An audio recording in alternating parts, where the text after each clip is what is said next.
Assalamu alaikum. I am Dr. Pashmina. Today we are discussing about the inner ear, which is also known as a labyrinth. Okay.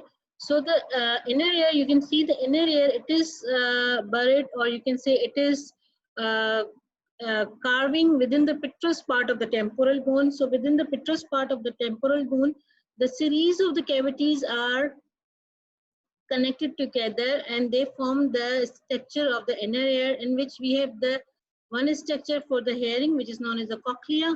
Another structure is the semicircular canal and the vestibule for the balance and the equilibrium. So this structure of the inner ear, it is lie on the just beyond the medial wall of the tympanic cavity, or you can say the middle ear cavity. And this part of the inner ear, it is buried, or the creating a carving, uh, created a created a carving within the petrous part of the temporal bone. जैसे कोई बुत तराशते हैं या किसी लकड़ी से हम कोई चीज तराशते हैं, फर्नीचर बनाते हैं या कुछ भी करते हैं, या बुत पत्थर से हम बुत बुत बनाते हैं, तराशते हैं, इसी तरह पेट्रस part of the temporal bone को तराश कर ये series of the cavities create की गई हैं, and these series of the cavities, they are concerned with the hearing and the balance, and they transmit the sound waves through the vestibular cochlear nerve towards the brain. Okay, so the inner ear, it is divided into the bony labyrinthine and the membranous labyrinthine. The bony labyrinthine, it is a series of the cavities within the petrous part of the temporal bone. So you can see this is the cochlea, this is the vestibule, and this is the semicircular canal. We have three semicircular canal. We have the you can say the structure of the vestibule, which is related with the oval window, which is guarded by the steps, and we have the round window over there. Then we have the structure of the cochlea. Now you can see the cochlea, it is a shell-like bony labyrinthine or the bony canal. Also it is known as a spiral canal. So this is spiral canal, it is twisted around the core of the bone, which is known as a modulus. The modulus, you can say it is a core of the bone in which the cochlear, bony cochlea, it is twisted about 1, 2 and half. Okay, and it has the base. This is the base of the cochlea, and this is the apex of the cochlea. Now you can see here in this diagram, this is the base of the cochlea and this is the apex of the cochlea. So the cochlea, it is a bony canal and it twists around 2 and half around the boning core, and this boning core, it is known as a modulus. Then this cochlea, it is begins from the vestibule. You can see it is begins from the vestibule, or it is connected with the vestibule. Now this is the vestibule. In this vestibule, you can see this is the swellings, or you can say the spaces for the saccule and the utricle. The sacs of the saccule and the utricle, they occupy within the vestibule. Then we have just a posterior superior to the vestibule, we have the semicircular canal. So this is the posterior semicircular canal, this one is the anterior semicircular canal, and this one is the lateral semicircular canal. The semicircular canals, they are connected with the vestibule through the utricle होगा यहाँ पर, और utricle से ये connected होते हैं. So the semicircular canal, you can see this is the semicircle, not the full circle, and this semicircle, it has the two ends. It has the two ends. These two ends open into the vestibule. But you can see the one end of the semicircular canal, it is dilated, and this dilated end, or the soil end of the semicircular canal, it is known as the ampulla of the semicircular canal. So the semicircular canal, it has 5 openings in the vestibule. 5 means it has the 2 limbs. All the semicircular canal have the 2 limbs, but the one limb of the posterior semicircular canal and the anterior semicircular canal, they share a one limb. So this one limb, they are open into the vestibule. So we have the 1, 2, 3, 4, 5 openings of the semicircular canals in the vestibule. Now you can see this bony labyrinthine. It is occupied by a ducts, sacs, and the semicircular ducts. So you can see here this blue structure. This is the duct of the cochlea, and this is the bony cochlea or the spiral canal. Okay, so this spiral canal and the bony cochlea, it is occupied by the cochlear duct. So this cochlear duct, it separates the bony cochlea within the two parts. The above part, which is known as a scala vestibuli, and the below part, it is known as a scala tympani, and the duct itself, it is known as a scala media. Now, first of all, this bony labyrinth or the cochlear, you can say the cochlear canal or the spiral canal, it is lined by the periosteum. This whole structure, it is lined by the periosteum, in which we have the running of the perilymph. So the perilymph, they are running within these cavities, within these canals, and it is resemble like the extracellular fluid. It is a clear fluid. It is resemble as an extracellular fluid. While the duct, within the duct, we have the endolymph. It is again, it is a clear fluid, and it is resemble like the intracellular fluids. Okay. So within the duct, within the bony cochlea,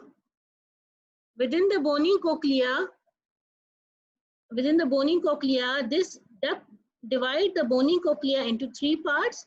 The above, we have the scala vestibuli, the below we have the scala tympani, and between the scala vestibuli and the scala tympani, we have the duct is running, and this duct also, this is known as a scala tympani, in which we have the endolymph. Now, where the scala tympani and the scala media, they are made together at the apex of the cochlea, this structure, it is known as a helicoderma. Okay. The structure of the cochlear duct, it is held in position because of the spiral ligament, and the spiral ligament, it is the periosteal thickening of the bony cochlea that hold the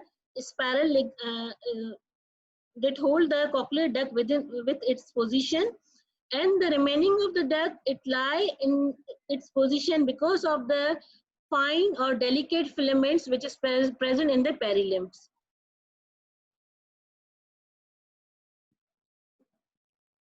Now we have the structure of the vestibule, and this structure of the vestibule, it is the hollow, but here you can see it has the two large opening within it, and these large openings, or the, you can say, sac is created, and this sac, it is filled by the sacs, and these sacs, it is known as the utricle and the saccule.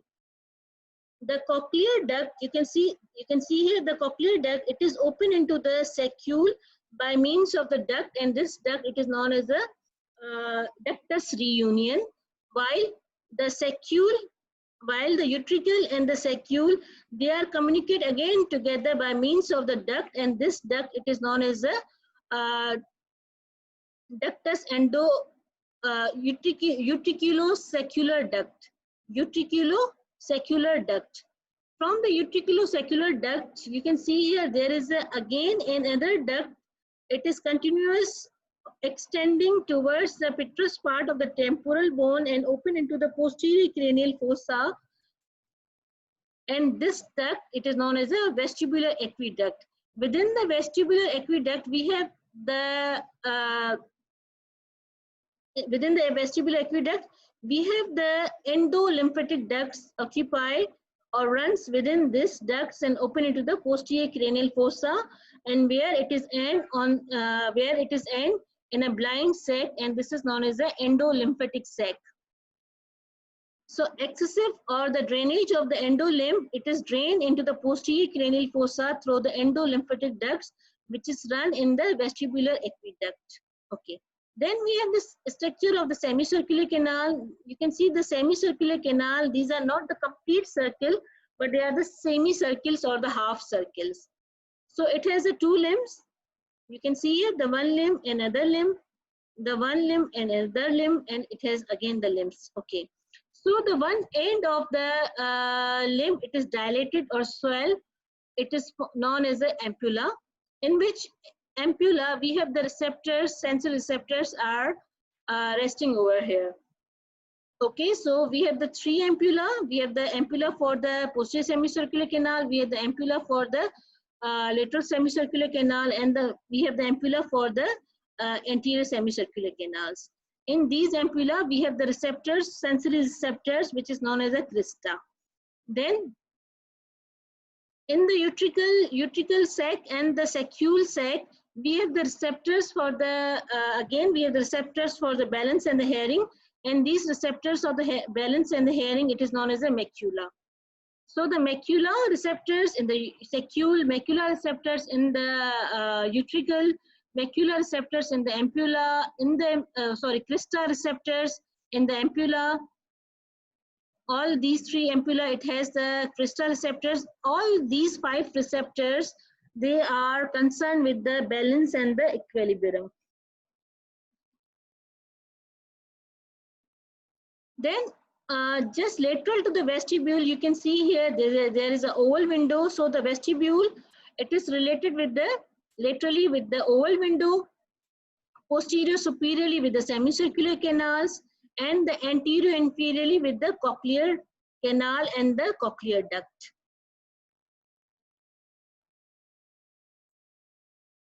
Now the structure of the cochlea, when we cut in the cross section, बेटा जो cochlea होता है वो ऐसे होता है कि these are the shell like structure.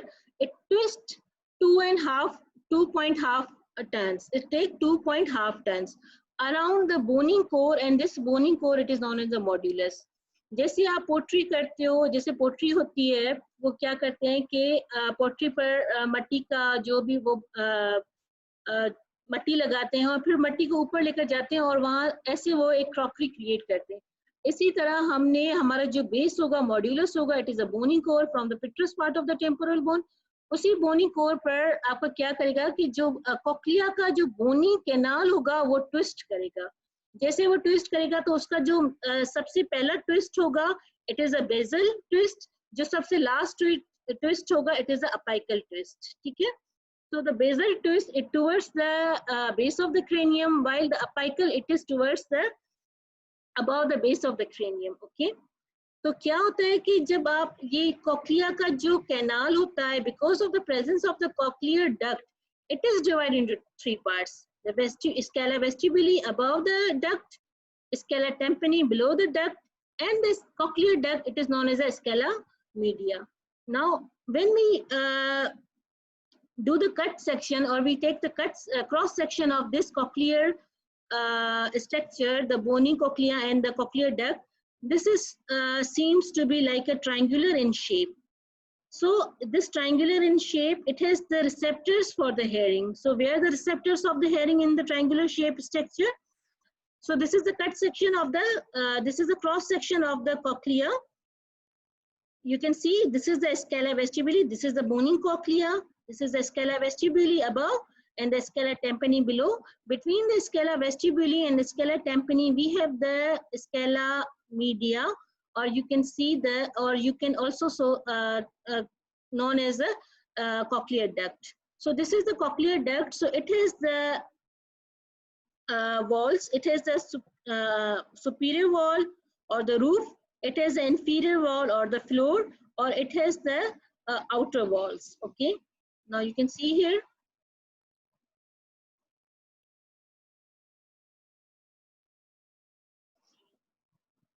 So you can see here, this is the cross section of the cochlea, in which we have the boning cochlea. In the boning cochlea, this again the boning cochlea, this is the scala vestibuli, this is the scala tympani, in which we have the perilimb. Okay. Between the scala vestibuli and scala tympani, which is filled with the perilimb, and it is lined by the periosteal lining. It has lining of the periosteum as well. So between the scala tympani and the scala vestibuli, we have the another structure. This is the cochlear duct, or also known as the scala media. In the scala media, you can see here it is the roof or the superior surface, or it has the inferior surface or the floor, and it is the outer wall. So these outer wall of the scala media or the cochlear duct, they are secure with the bony cochlea by means of the spiral ligament. So the spiral ligament, it is nothing but it is the periosteal lining of the bony cochlea that secure the cochlear duct. While the remaining of the cochlear duct here and here, it is secured by the presence of the delicate fibers which is present in the perilimbs. They secure or hold the cochlear ducts. Now the cochlear duct, like it has the roof which is known as the vestibular membrane, and in the floor we have the basilar membrane. So this is the basilar membrane. You can see it, this is the basilar membrane. Within the basilar membrane, we have the some sort of the cells are present over there. So we have the two types of the cell which is present on the basilar membrane, and these cells are the supporting cells, which is also known as the phalangeal cells or the pillar cells. Then beyond these cells, we have another set of the cells. This is known as a this is known as the inner hair. This is known as the hair cells. The hair cells, again, they are divided into two: the outer hair cells and the inner hair cells. The inner hair cells, they are arranged in a single row on the basilar membrane. They are arranged in a single row, and they cover the entire length of the cochlear duct. While the outer hair cells, they are arranged in a multiple row, maybe more than 3 rows, and on the apical surfaces of the outer hair cells, we have the more than, I think from the 30 to 100 number of the cilia are present on the apical surfaces of the outer hair cells.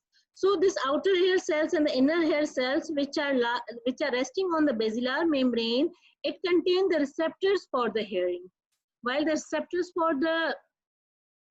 for the balance and the equilibrium, where it is present, they are present in the macula and the crista. The macula present on the saccule and the utricle sacs, while the crista, they are present in the modulus of the ampulla of the semicircular canals.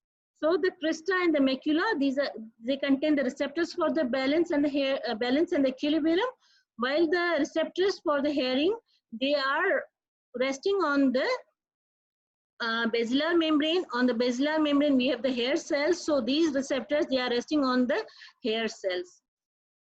So you can see here, this is the branch coming from the cochlear nerve. This branch of the cochlear nerve, they send their bipolar neurons towards the hair cells where the receptors for the hearing is present.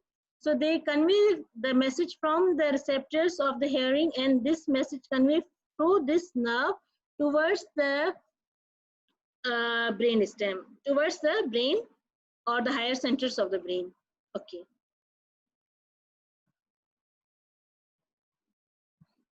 So the organ of the hearing or the basilar membrane, it is also known as the organ of the Corti. And this question, it is asked by the examiners during the viva. Where is the organ of the Corti lie? The organ of the Corti or the organ of the hearing, they are lie. Again, it is known as a spiral organ of the Corti, which is lie on the basilar membrane on their hair cells. Okay.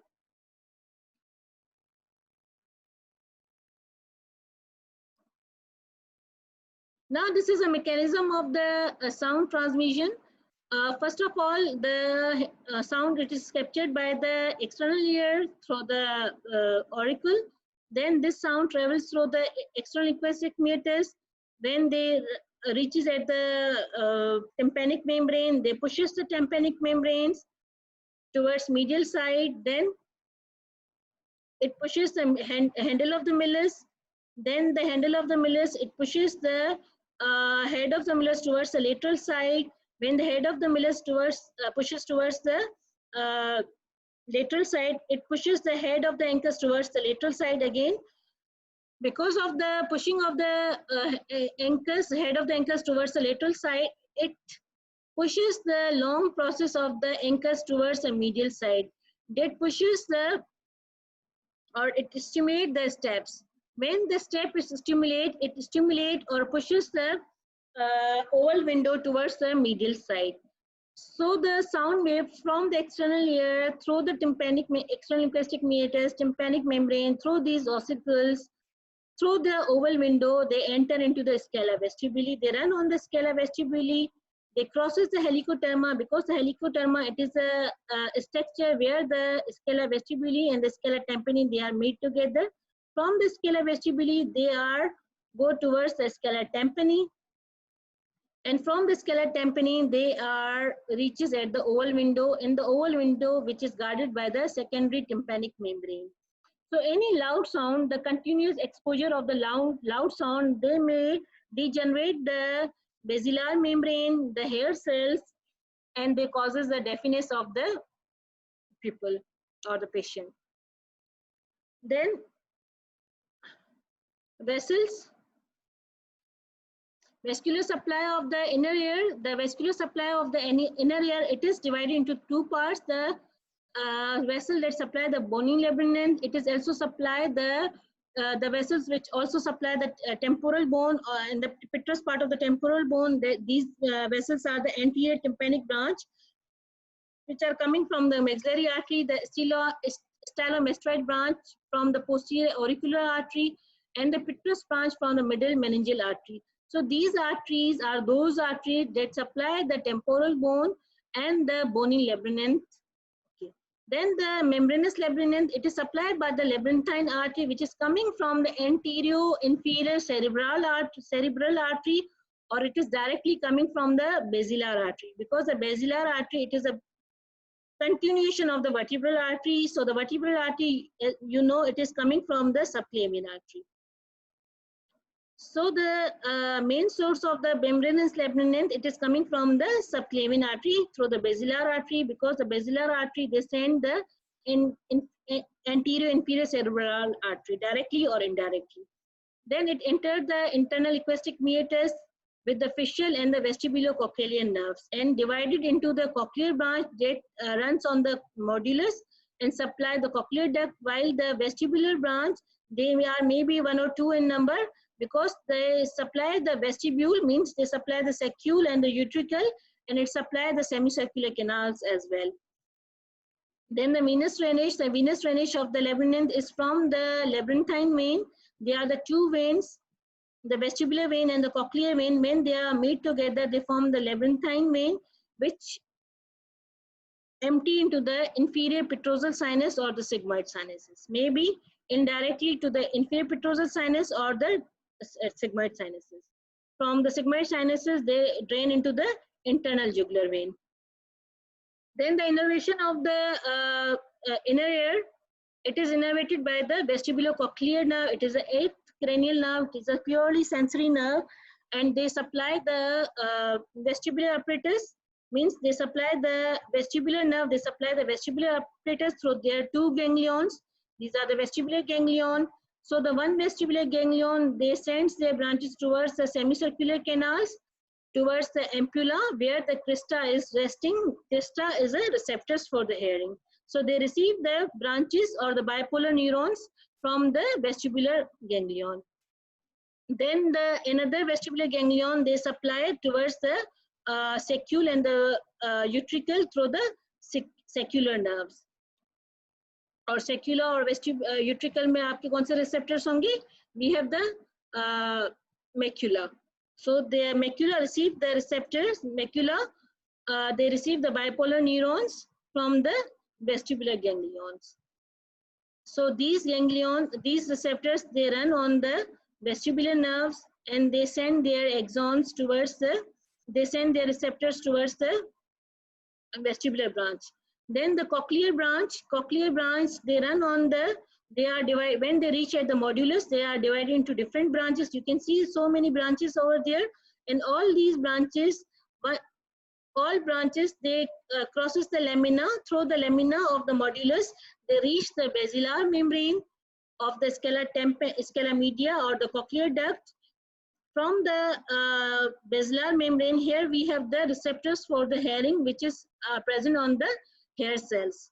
So these bipolar neuron from the cochlear nerve, they carry the sensation from the hearing, from the hair receptor, hair cells, and they sends towards the cochlear nerve. When the cochlear nerve and the vestibular nerve, they are meet together, they form the vestibulocochlear nerve, which crosses the internal equistic meatus and reach to the brain. and send the sensations of the hearing and the balance and the equilibrium towards the brain through the vestibulocochlear nerve. Again, the facial nerve itself, it cannot supply the inner ear, but the one branch from the facial nerve, it is a motor branch which is known as a nerve to the stapedius. It is entered through the posterior wall of the middle tympanic cavity, posterior wall of the tympanic cavity, and they supply the stapedius muscle.